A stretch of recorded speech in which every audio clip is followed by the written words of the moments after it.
এনসিপির আদর্শের সাথে তাদের আদর্শের কিন্তু মিল নেই।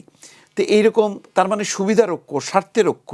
তারা কোনো নারীকে এমপি পদের নমিনেশন দেয়নি, কিন্তু তাদের প্রচুর নারী কর্মী দেখবেন যে ওই ইনকলাব মঞ্চের অনুষ্ঠানে যে হাজির হচ্ছে।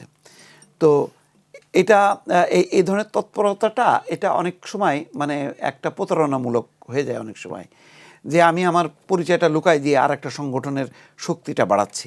তো এগুলি তো মানুষ দেখছে, এগুলি কোনো ভালো সিমটম না। ফলে গত 1 বছর বলবো না, গত 6 মাসে কিন্তু অনেক কর্মকাণ্ডে বোঝা যাচ্ছে যে তারা মুখে যেটা বলছে বাস্তবে এসে কিন্তু তার প্রতিফলন ঘটছে না। যেমন চট্টগ্রাম বিশ্ববিদ্যালয়ের শিক্ষককে নাজেহাল, ঢাকা বিশ্ববিদ্যালয় নাজেহাল, রাজশাহী বিশ্ববিদ্যালয়ের শিক্ষকদের যে হুমকি দেয়া, ডিন হিসেবে তাদেরকে পদত্যাগে বাধ্য করা, এই কার্যক্রমগুলো অনেকটা ছাত্রলীগের মতনই হয়ে যাচ্ছে।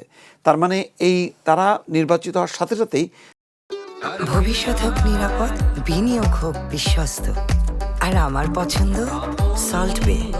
ওয়েলকাম টু সল্ট বে। তাদের সেই শক্তিটা তারা দেখাইতে শুরু করছে এবং প্রতিপক্ষকে নির্মূল করছে। আপনি আপনি মুখে একটা বলতেছেন যে শান্তি, ঐক্য, এবং জামাত আওয়ামী লীগের বলতেছে যে মামলা মোকদ্দমা হবে না, আমরা কোর্টে ফেস করব, আমরাই নিরাপত্তা দেব। কিন্তু বাস্তবে যখন নাকি ক্ষমতা যেখানে যতটুকু পাচ্ছি সেটা কিন্তু আমি প্রয়োগ ঘটাচ্ছি।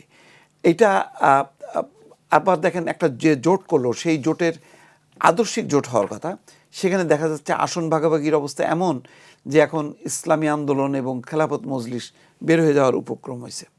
তো আবার এনসিপিকে যে তারা যুক্ত করলো, এনসিপির আদর্শের সাথে তাদের আদর্শের কিন্তু মিল নেই। তো এইরকম তার মানে সুবিধার ঐক্য, স্বার্থের ঐক্য, মতলবের ঐক্য, এই ধরনের ঐক্য টেকসই হয় না বলে আমার ধারণা।